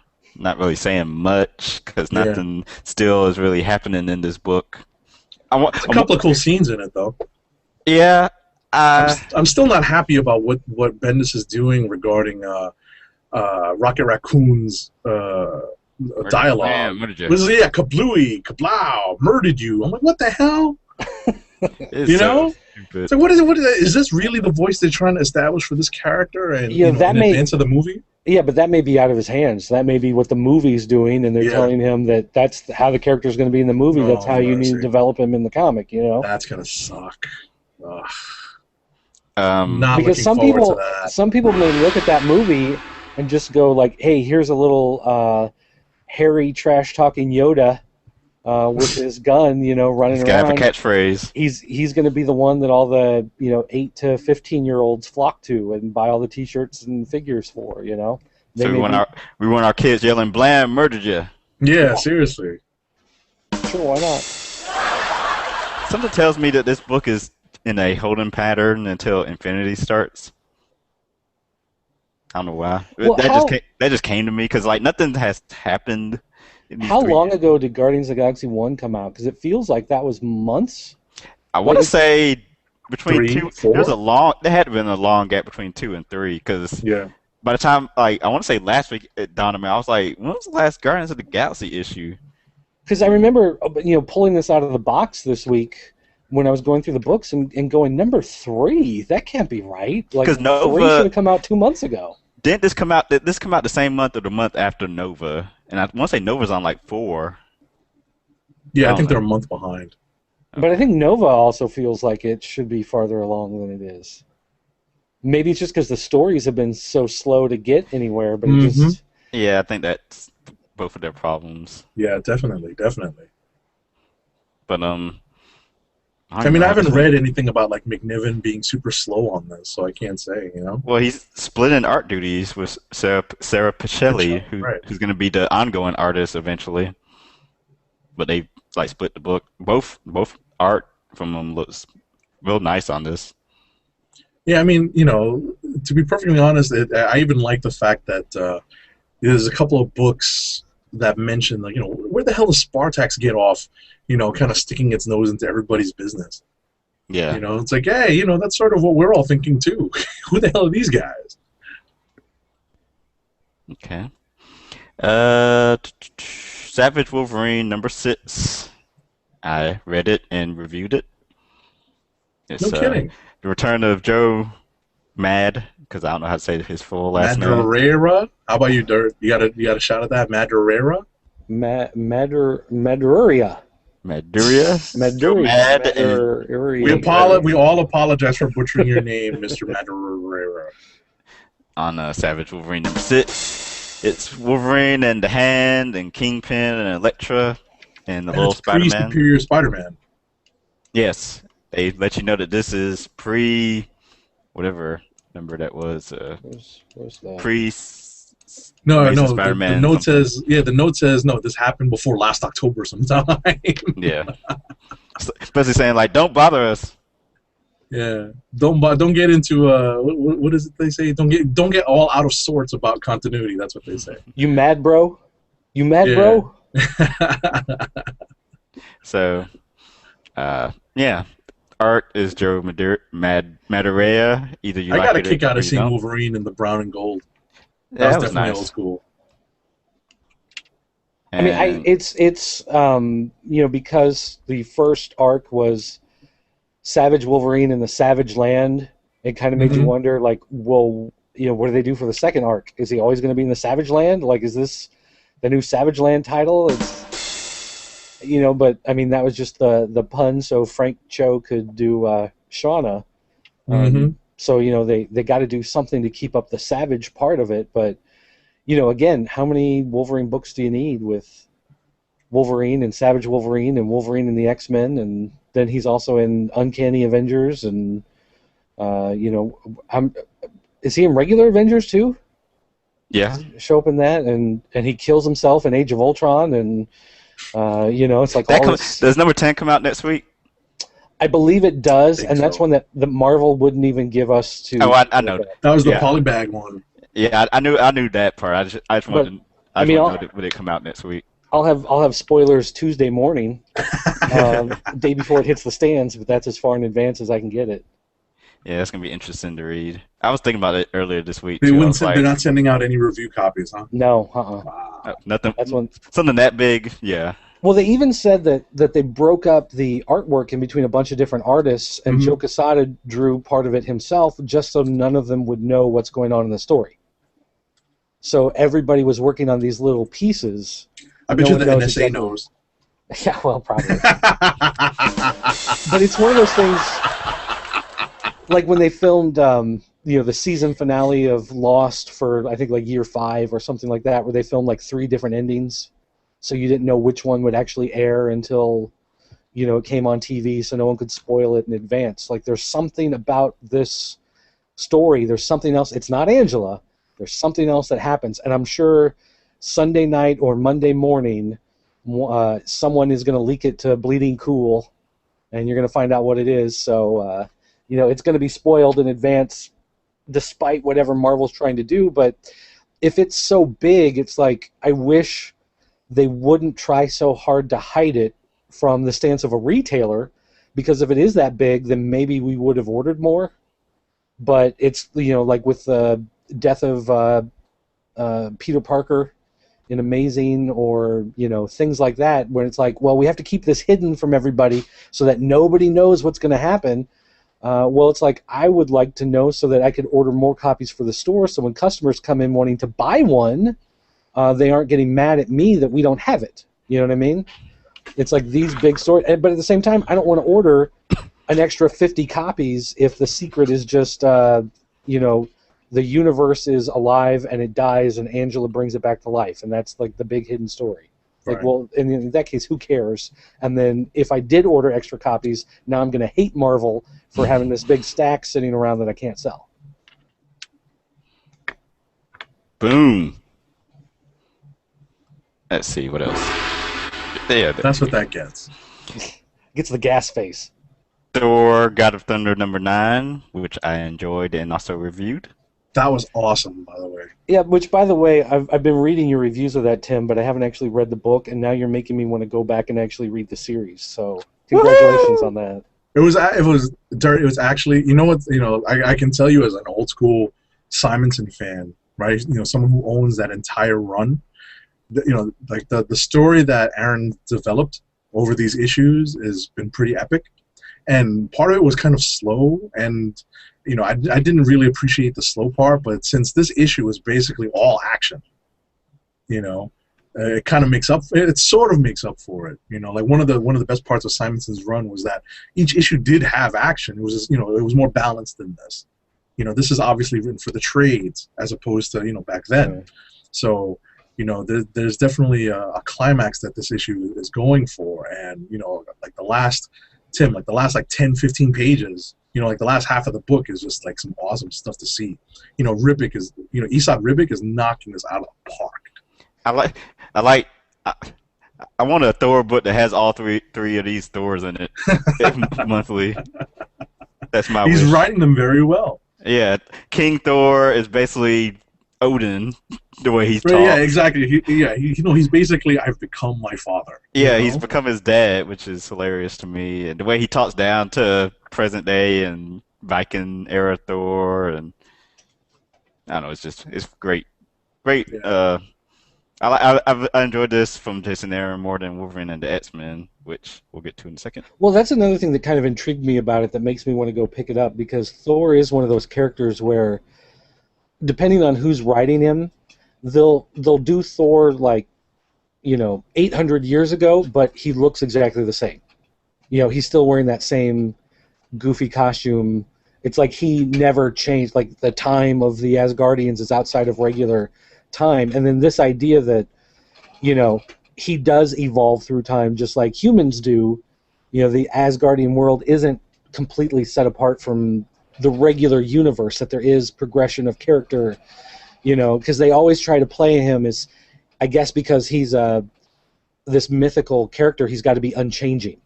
And this seems like the first time that they really kind of change the history. They go back to that history, and they do show him as being different at different points in time, as opposed to he's always the guy in the blue tunic with the red cape and the wings on his helmet. I disagree, but it's not that strong. All I mean to say is, all I mean to say is they have done like young Thor stories in the past, like especially pre Mjolnir, right? Pre that, like pre becoming worthy of lifting the hammer. They definitely told stories of the young Thor. What I think Tim is really kind of latched onto, and what I'm really enjoying is sort of the interaction. Like, it's kind of a knowing wink. It's a knowing wink every time they talk to each other. It's like, I know you, you're me, but like I can't believe this was me when I was young, or I can't believe this is me when I get old. And that's sort of the fun part of this. Yeah, well, I mean, I kind of oversimplified. And it's like 800, 900. Yeah. Oh yeah, sure. Yeah. No, I appreciate that, but. And this is coming from someone who's never read an ongoing Thor book ever. Thor and Captain America and Iron Man, I never read their books growing up, but now I'm enjoying Thor. So, and it's but not Iron Man and Captain America. I think when this Dimension Z stuff is over with, I may start enjoying Captain America, Iron Man. And actually, I guess the secret origin of Tony Stark is it has me reading for now. Put it that way. Same. But I guess I was gonna say some more stuff about Thor, but I'll save it for Dirt to read himself. Sure. I mean, I just wanted to finish up with Ribbick's artwork. I mean, I met him at New York Comic Con last year, and I saw some of the commissions that he did, and it's just, I can't believe he pulls this stuff out. He's definitely using, watercolor and colored pencil. Like it's not just like pencil. It's not straight pencil. He's definitely doing a lot of his own coloring. It's incredible to see. Oh yeah, I was gonna Absolutely say, incredible. You were saying how Thor, the character's not looking different from old Thor to now, but he said does a good job, because Viking era Thor looks totally different, not totally different, but different than present day Thor. Then of course King Thor looks different than all of them. So you can see the aging Thor.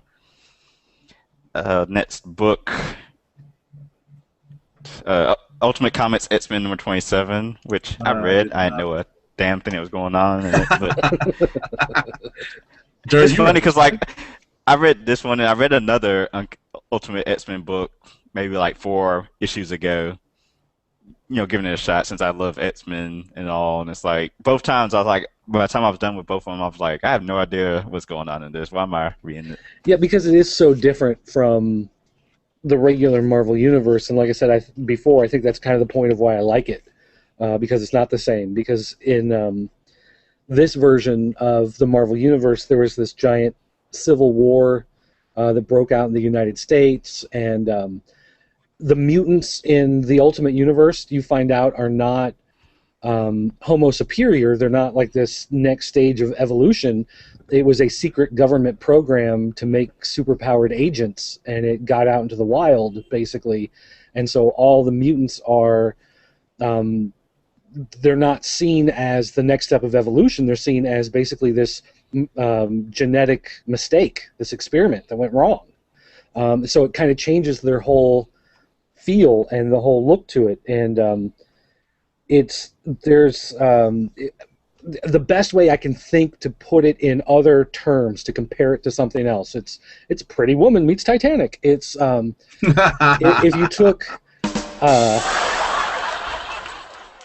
if you took the superhero books and you merged it with Deep Space Nine. Deep Space Nine, even though it was a Star Trek and it was a sci-fi, at its core it was really a political, like military story. Like it was the story of governments versus governments. And that's what this story in Ultimate X-Men is about. It's like these rejects have been given their own place to live, and there are other political forces working against them. And it's really about the politics of basically a new nation fighting an established nation, and within the established nation there are different factions that are even fighting against each other. You know, we see that all the time. People always say, you know, well, America does this and America does that, but we as Americans see it as, well, it was this political group that did that. It was that political group. Other people see it as just our government, and our government, you know, isn't seen as these different factions by other people in other parts of the world. And that's basically what this book is talking about. Like, there are people in the United States government, there are people within the mutant community, but they never see each other for who they really are. It's a mutant does something, then all the mutants are guilty. It's like the humans do something, all the humans are guilty. Like, they always look at each other in kind of that same way. And so the way it plays with modern politics, not by, you know, like, there's no Obama. You know, it's not like modern politics in the sense that it's taking real people and stuff like that, but the way people have their political identity and the way that political factions work against each other is very real in this book. And I think that's probably why I enjoy it, because the mutants are just kind of like, they're the characters that move the story, but they're not what the story really is about. And I think that's why I enjoy it so much. It's something completely different from your standard books. Okay. So there's a glowing recommendation for Ultimate X-Men. But again, it's one of those things where you really gotta read them all, and you're gonna have to go back, you know, like a year and read them in order to understand what's going on now, because they have built so heavily. It's like, going back to the Deep Space Nine analogy, you can't just say, oh, I'm going to watch a Star Trek. I'll watch Deep Space Nine halfway through season 6. You know, I'll just watch this one episode. You're going to watch that one episode and have no idea what's going on because of everything that they built upon. And these Ultimate books are kind of the same way. It's like you have to go back a year and a half, 2 years in order to really understand what's going on now. Otherwise, you know, it just really doesn't seem to make a whole lot of sense. Nice. Okay. That was Ultimate Comics X-Men Uncanny X-Force number 6, which I read. What'd you think, Tim? I mean, it was fine. Nothing really happened. I thought it was an interesting character development for Psylocke. This has sort of become her book. I like how she said that she wasn't returning to the school, but then in X-Men number 1, she's at the school. with the other female. What continuity? What continuity? Yeah. Oh, let's see. Got some. Okay. Adam Black had some comments, which I'm just now seeing. Going back to Guardians of the Galaxy talk, he said Guardians started in February, right? February, March, April. Yeah, it's got to be late then. Yeah. And thank Bendis for the ultimate version of mutants. And remember, Wolverine was the first mutant, Tim. Not sure what he means by that. Was he? In the Ultimate Universe? I don't know if he's being serious or not. Well, they did a mini-series recently, and I haven't read the last couple issues, but there was this whole thing with Wolverine being tied into trying to track down the group that had made this experimental, you know, mutation thing, whatever. But a lot of it tied into stuff from before I was reading Ultimate stuff. And I never read, you know, last week Adam Black was freaking out on me because he thought maybe I liked Ultimatum, and I never read Ultimatum or anything that came before it, so I don't know anything about the first, you know, 10 years of the Ultimate Universe. I only know, like, the last 2 years, so when they relaunched everything after the death of Peter Parker and things got new books and the whole universe kind of changed into something else, that's when I've been reading it. All right. I just wanted to add, regarding the Uncanny X-Force book, this is sort of the plan they put they put together for the game plan they had for Rogue when they put her in charge of an X-Men team, and sort of developed her, kind of leadership abilities and her character arc in the adjectiveless X-Men title before the Now relaunch. So maybe that's what they're going to do with Psylocke in this book. Okay. But yeah, Uncanny X-Force. I might have mentioned this already, but I like how it seems like they're redeeming Bishop. So I can see him.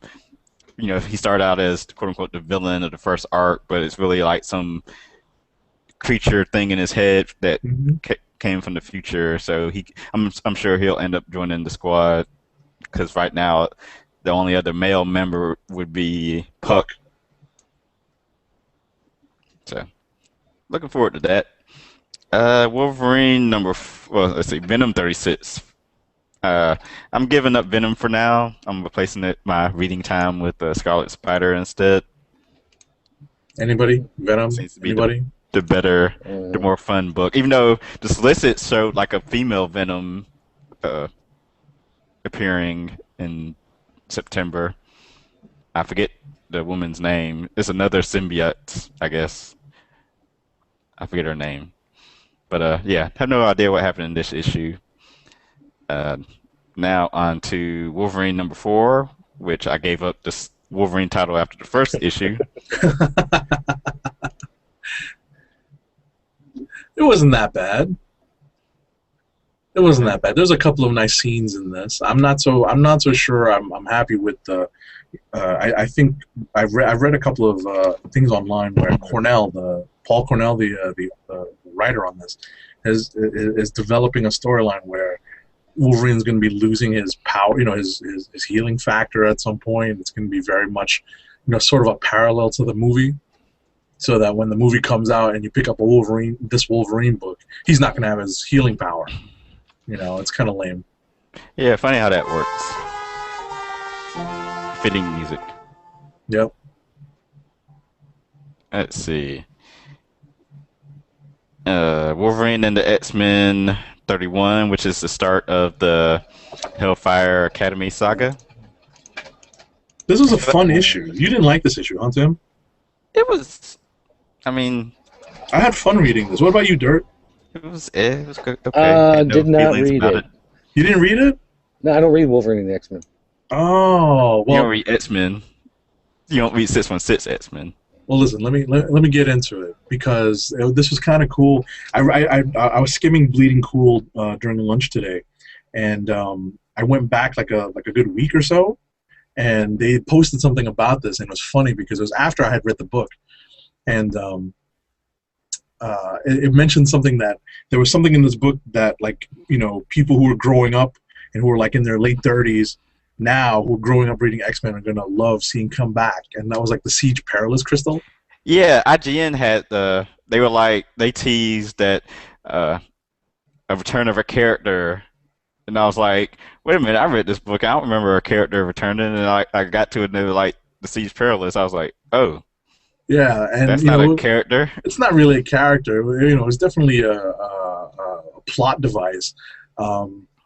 Just very quickly, now that mutants are being born again in the Marvel Universe, thanks to Hope and the Phoenix Force or whatever, it seems Marvel's writers are back to taking the Grant Morrison approach and making up the most disgusting mutant powers they can think of.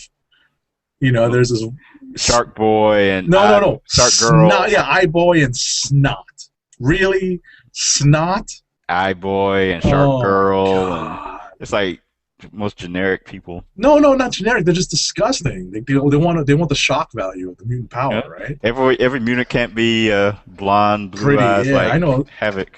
It's like to be fair, if they make Wolverine and the X-Men into the garbage pail kids of the Marvel Universe, I might have to start reading it. Well, you know what it is? It's like they don't want them going into hiding as the Morlocks anymore. So they're just out in the open, and they go to the and they come and apply to these the Jean Grey school or the Xavier school. The sad thing is there's so many students at this school but they're focusing on these people I don't care about. I thought this issue was great. It was funny as hell. You know, it was fun. Nick Bradshaw was doing the art.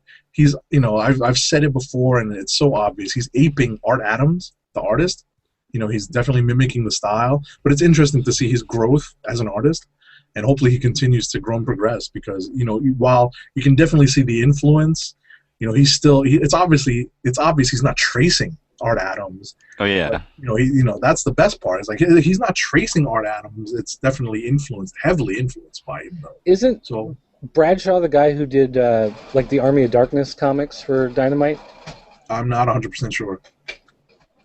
And I definitely don't know. I'm gonna have to go back and check that out. Adam Blatt says, going back to Wolverine being the first mutant, he said, "Yes, I'm serious. Wolverine was a byproduct of trying to create Captain America." Okay. Oh, the Weapon X program. Yeah. Right, in the Ultimate Universe. Yeah, Ultimate Universe. Ultimate. Or is he Weapon 10? Well, yeah, I mean, technically he's Weapon 10, but, you know. Is it Jason X or is it Jason 10? All right.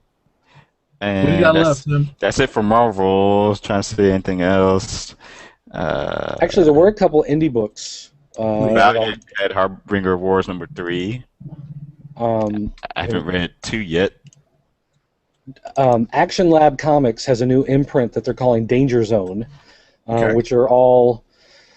I don't even know how to explain it, but they're more like high-octane type stories. You could say they're action-oriented, whatever. Ghost Town is secret military installation comes up with a method for time travel, and it gets attacked by a terrorist group who steals the time travel capabilities and use it to basically attack the United States. So they say, we're going to bomb Las Vegas. And what they do is in the future, they send a bomb back to current day in order to blow up Las Vegas. And then they say, we're going to do another town, and we'll do another town, and eventually we'll hit Washington, D.C., and we'll keep doing this until the government steps down and, you know, they give in to our demands. Because it's like, what can you do to stop people in the future who are sending bombs back? Like, how do you locate them? How do you track them down? How do you, you know, whatever. And, you know, not to give away too much, but this book dealing with the idea of time travel is they're not afraid to, being an independent book, something happens and then several years go by. You know, it's like they're not afraid to do what the story demands as opposed to being in like a Marvel or DC where, you know, it interacts with other characters and other books because it can stand on its own. So it's just kind of interesting the way that they're able to develop a story with time travel and allow years to unfold in between, you know, different things that play out in the storyline.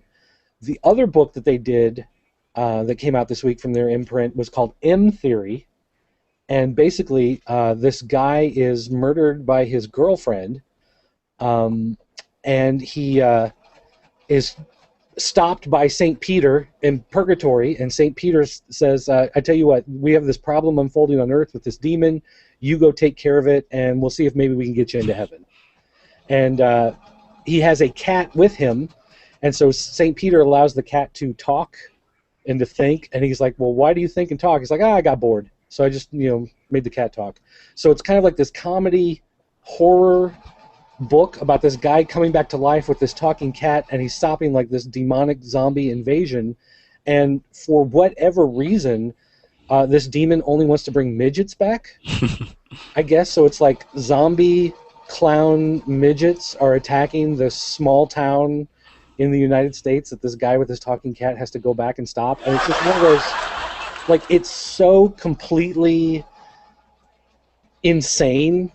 Like, you know, it's just one of those books where there's something amusing and funny on just about every page with everything that's going on. And, you know, I don't want to, you know, again, like, if you're going to go out and check it out, I don't want to give too much of it away, but it's just a really fun book. The setup was really fun, and it has that great kind of attitude to it. If you watch some of the horror movies of the last, you know, 5 years, 10 years, whatever, with like Bubba Hotep, and My Name is Bruce Campbell, and some of that type stuff. It follows kind of along those same lines, and so it was really fun. And it's I think both of these are 4-issue series. Oh, Ghost Town is 5 issues, M Theory is 4 issues. So it's not like you're buying into a 100 volume set by buying these books. They're Right. They're good. They're $4 a piece, same as buying your standard Marvel or DC. It seems like these days. So they're definitely worth checking out. I enjoyed both of those. Nice. So there you go. Non-superhero stuff. Yes. So Thank you for people keep keeping up asking our for that. tradition. Yeah. Yes. Anyone else have anything else? No, I'm good for this week. Should be the show then. I want to thank everyone for tuning in live. And for those tuning in on replay, I want to thank Agent_70 and Dirt for joining me tonight. We will be back next week for more Comic Book Chronicles and more comic news and comic releases. And our review of Man of Steel. Good reminder. So, for Agent_70, PCN_Dirt, I'm Tim DOGG, and this is Comic Book Chronicles, and we are signing off.